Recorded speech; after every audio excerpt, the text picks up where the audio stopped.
Hey everyone, my Facebook Live today is on a topic very close to my heart and hopefully it is helpful to you. It is why your current training routine is not giving you results. So I see a lot of women who are working their absolute butts off with their exercise, but not seeing results for their effort. And in fact, sometimes you can probably feel like you're working harder than ever, exercising more than you've ever worked before or harder than you've ever exercised before, and yet the scale just keeps going up and it is super frustrating. If that's you, or maybe, if you've hit this age and phase where you should be exercising or training of some sort, but you're not even really sure where to start, then I want you to make yourself comfortable, grab a pen and paper and take some notes, because this really is going to be your blueprint for success when it comes to training.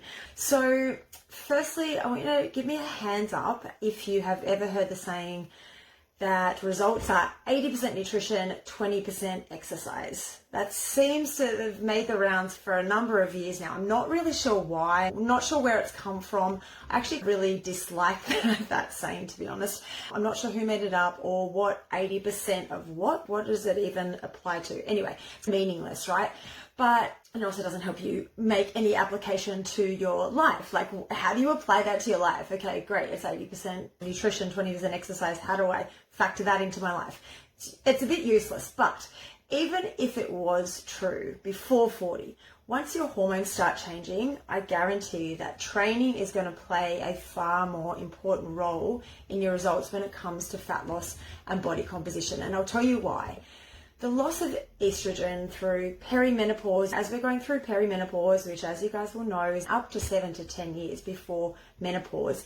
And then obviously when menopause hits itself, our estrogen bottoms out. We're flatlining with the estrogen, but through perimenopause, it's fluctuating but declining on a whole. And then obviously testosterone often is also declining at the same time. What that means is we have to work a lot harder and more strategically to convince our body that we want to build muscle. So if we're not training and also fueling the correct way, our body's going to start preferentially laying down fat as opposed to muscle. And obviously that is not what we want for a variety of reasons. It's not just because that our jeans start to get tighter and our clothes stop fitting as our body composition changes, but it can also lead to sarcopenia, that loss of muscle. We know if we don't do something about it, we're going to lose muscle year on year. Pretty much after age 30, we're going to start losing muscle if we're not working actively to maintain it, which also leads to weaker bones. We know women are, particularly postmenopausal women, are at a much higher risk of osteoporosis, so we want to make sure that we're guarding against that. We can do that by building muscle. It leads to poorer metabolic health and higher risk of chronic disease. This is not just an aesthetics or a vanity problem that we're talking about. This is real health kind of issues that if we don't work to maintain or build muscle, then we're going to run into all these sorts of issues. The good news is, if you're already training, then with just a couple of tweaks to the way you're currently training, you can turn that around. And if you're not currently exercising, then I'll lay out the plan here for what to do and what to not waste your time on, because you're all busy, but you don't want to just have this kind of long list of things you could potentially do but not really know what's going to be the most effective for your current goals. So we want to know what is worth your time and what to not even bother with. Running. Okay. I know some of you are runners, so look, we're not going to bag running, but I'll come to why that should be lower on the priority list if your goal is fat loss here. So the best way I can think of to explain this is to start by revealing 3 biggest mistakes I see women make when it comes to exercising after 40, and then what you can do to change that so that you're making the most of your time and training optimally for your goals. Number 1, and this is probably the biggest one, and it's an obvious one, but it's an important one to point out: not being consistent.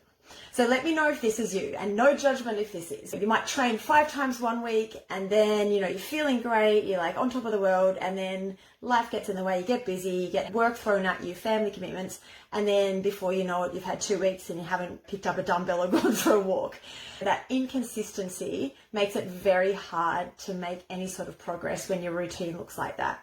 The other form of inconsistency that I see quite often, and as many of you guys will know, I have been training women for 14 years with Goddess, and this is a really common one as well, that you're all inspired and motivated, particularly at the start of the year. That's a really common time to be like, yes, like it's a new year, new me, I'm going to start exercising.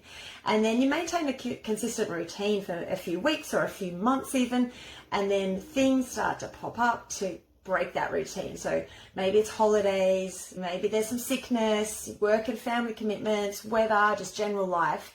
And you tell yourself that you'll have a bit of a break and then get back into it when you have time, and then that break turns into months and potentially years. I've seen that before too. Again, like I said, no judgment. We're here to learn what doesn't work so we can turn that around. And then of course it's really hard to get back into it when that happens, because you've lost some fitness and some strength and some motivation. So the longer you leave it, the harder it becomes, because it becomes this big thing of, this is going to be really painful. Sue said, sounds familiar. Yes, like I think that would sound familiar to a lot of us. I have been absolutely guilty of that in the past too. I probably definitely in my 20s went through a long period where exercise was very sporadic, if that. I think the thing with consistency is we just have to take the mindset that exercise has to become a bit like brushing your teeth. We do it whether we feel like it or not, regardless of our mood, regardless of the weather, regardless of our other commitments. We just do it because it's habit. It has to become a habit and a part of our life that is so ingrained that we feel, unless we're on our deathbed, that we are going to do some form of exercise no matter what. And something is always better than nothing. Like don't judge me, but I take this approach to brushing my teeth as well. There are times where at the end of the night when I go to bed, I am exhausted. I just want to go lie down, but I never ever miss brushing my teeth. It's just part of my routine. I don't want to go to bed without brushing my teeth. Sometimes I do 30 seconds, right? So it's not the ideal 2 minutes doing every teeth in each blah, blah, blah, but something is better than nothing. So we need to take that approach with exercise as well. And because I think you'll all know this logically, but it's good to point it out. If you can't be consistent, then it doesn't matter how good your routine is, like how perfect your exercise plan is. If we can't execute it week in, week out, barring obviously serious illness and injury that really does get in the way, but if you can't maintain some form of consistency week in, week out, you just won't get results. So if you've nailed the consistency part, if you're like, no, actually, I'm pretty consistent. I might not be perfect, but I'm pretty consistent. I exercise most days. I do something active most days, but I'm still not seeing the results that I want. So the next thing we need to look at is the plan itself. Number 2, in terms of the mistakes that I see we make, the second mistake is that you're focusing on the wrong types of training. After 40, the most common mistake I see is too much focus on cardio and not enough on strength training. And I blame the fitness influencers of the 90s who were all about the Stairmaster and the treadmill and the running and blah, blah, blah. And we all were like, okay, we want to lose fat. We're going to just run our way out of it. And the fact is that it wasn't that effective then, but it's after 40, it's really ineffective. The first thing I often see when people want to lose weight is that they'll take up running. But running is always some form of cardio along those lines. It's very ineffective for fat loss. It drives up cortisol, which can actually be an impediment to fat loss, because so you can actually be putting the brakes on your fat loss efforts, and it doesn't change your body composition in any sort of effective, meaningful way. That doesn't mean that you can't or you shouldn't do cardio. Please don't mistake that by me saying you should never run or do some cardio. Cardio is great for your cardiovascular health. That's what it's all about. Like, it's great for your heart health. And we should include that in a strategic way in your complete exercise routine, but not at the expense of strength training. And the type of cardio is also important too. So I'm going to come to that. So again, that you're getting the best bang for your buck when it comes to your training. So for fat loss, if we're talking about that specifically, and actually just I think for longevity and life and health, the order of importance when it comes to exercise, number 1, steps or general movement, or NEAT, what's known as NEAT, is non-exercise activity thermogenesis. So all the movement that you're doing when you're not really doing exercise, that is the best place to start. So if you're currently doing nothing, if you're very sedentary and you're not doing any sort of exercise at all, then start by walking more. Whatever your steps are at the moment, start by increasing that. Can you do some more walks? Even, let's go back to something's better than nothing, even if it's just a 10-minute walk after dinner. And then we're going to increase that day on day, week on week. until we're exercising regularly and the steps are increasing. If you're currently quite active and you feel your steps are pretty decent, then number 2 in the order of importance, strength training. And this is, I say it's number 2, but I am so passionate that every single bloody woman in this world, if you're at all possible, should be doing some form of strength training. And I've said this before, that should is a word that I rarely use, but I'm gonna make an exception in this case, because strength training, there's so much evidence to show the importance of it for our our health and our wellness and our longevity, not to mention body composition, that it's just got to be it's got to be like brushing your teeth.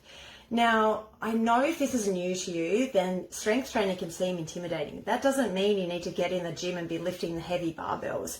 What we want to be doing with strength training is have it be appropriate for where you're at. So beginners can start with body weight training. When people come to me for training, we start, if they've never lifted weights before, we start with just body weight movements until your form gets great, your technique gets great, you improve, you gain some strength and some confidence, and then we can start adding some dumbbells. When it comes to strength training for women, the goal should be slow and heavy. So again, that's all relative to you. So we're not lifting light weights really fast for as many reps as we can. We're going as heavy as you can with good form for an appropriate number of repetitions. There's good evidence to show that when it comes to building muscle and strength, that it doesn't particularly matter whether you go really heavy for fewer reps or a little bit less heavy. I'm not saying light, but a bit less heavy for more reps. So you can do either or, that's fine. I suppose it depends on where you're training and what your goals are. And if you're injured, you may not be able to lift really heavy. You might have to go with more reps, lighter weights, but should still feel relatively heavy to you. How often? Ideally, we're lifting 3 times a week. Again, something's better than nothing. If you can do once a week, lift weights once a week. Great. If you can do 3 times a week, lift weights 3 times a week for about 30 minutes, or 30 to 60 minutes is great. Don't really need to do more than that to get the benefits of strength training, but if you love it, you could do more. And lifting close to your limit. So when we're talking about how heavy should I go, this is a really common question. If I gave you a set of dumbbells and said do 10 repetitions of squats or shoulder press or whatever exercise we're doing, by the 9th or 10th rep, it should feel quite hard, really challenging. You're not like, I could do another 10 reps at this weight. You should be feeling challenged by that 9th, 10th and rep, and maybe you could get out 12 reps total if you really pushed yourself. So that's a good indicator of how heavy should you go.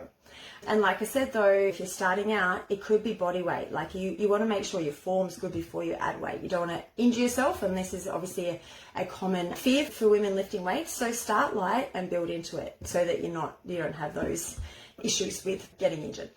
Number 3. So we've got steps and movement, we've got strength training, and the third one is some sort of, so when I say cardio, the type of cardio is important. So we want to look at after 40, either very high intensity or high intensity or super high intensity, or sprint interval training it's sometimes called. So with this one, we want to go fast and hard. Again, this is got to be appropriate to your level of fitness, and we could talk about a perceived rate of exertion. So if you were to go 0 is like sitting in a chair, maybe because I'm talking, it's like a 1 out of 10, but 10 out of 10 is as hard as I can possibly go, couldn't go for another second longer. We want to be working somewhere between that 8 to 10 perceived rate of exertion range for a shorter amount of time than potentially you're used to. So what we don't want to be doing, the mistake I see a lot of the time with cardio or high intensity is it's not really high intensity, it's moderate intensity that you could keep going about at that rate for 30 to 45 minutes with a bit of a break in between. So you're not really pushing that hard, and you could go for a fairly long time.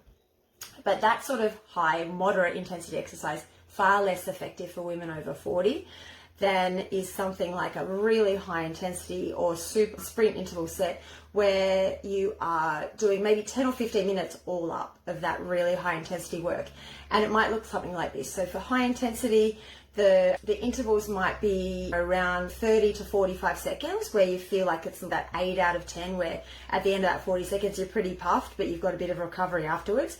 But you're not doing that whole set for longer than, say, 10 minutes. And then sprint interval training is the next level again. So it's like a 9 or 10 out of 10 For you, like I said, all relative. So at the end of it, you're puffing, you definitely can't have a conversation, but you're only doing that for maybe 20 or 30 seconds maximum. And then you've got a longer recovery, and that should be just short, sharp. You might only do a few sets of that. So something like rope slams is really great for that super high intensity where you go as hard as you can for 20 seconds and then you're gassed and you have a big rest. So when I say sprint interval, it doesn't have to be actually running. I know a lot of women who can't run for various reasons, injuries, pelvic floor, just general preference, like all of that sort of thing. So it doesn't have to be sprints. It can be anything that really gets your heart rate up. Boxing's another good one for that. Kettlebell swings, medicine ball slams.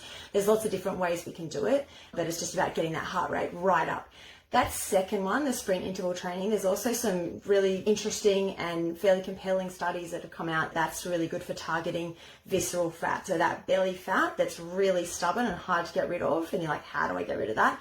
So we want to really be pushing those energy systems to that really high intensity and then getting adequate recovery between sets. And like I said, it doesn't have to be a lot of those. If you are at the moment not super fit, you might only do 3 sets where you're going as hard as you can, as fast as you can, with good form for 20 seconds, a really long recovery, like 2 minutes if you need it, and then do that 3 times. Like really build into it. You don't have to start at the higher level. Okay, so that's our 1, 2, 3 in order of importance. Anything after that is, if you've got time, like in your day or in your week, and you want to do things like Pilates or running or swimming or things like that, and it adds to your overall health and well-being and life and you enjoy them, great, go for it. But they're not in order of importance like your kind of top 3. I would make an exception for something like yoga, because it is great for that parasympathetic nervous system. So we live a lot of our lives in this I've done other videos about stress, I'm not going to go into it too much, but we live a lot of our life in this really high stress sympathetic nervous system state. So if we can do some activities like yoga, breathing, meditation, that can just pull us back into that parasympathetic state, that's going to be helpful too. So we're going through, let's assume for a minute you've nailed 1 and 2. So if you haven't nailed the consistency component or the plan, like the type of training you're doing, you can make some tweaks to that. But let's assume you're nailing both of those. Like you're consistent, you've got the plan, your strength training, your steps are good, you're doing some high intensity, and then you're still not seeing results. Then the most likely reason that you're not seeing kind of results, and when I say results, I'm saying like maybe you don't look to you like you train really hard, like you can't see, you're not lean, you can't see visible muscle definition. Then the most likely mistake you're making is that your nutrition does not match your goals.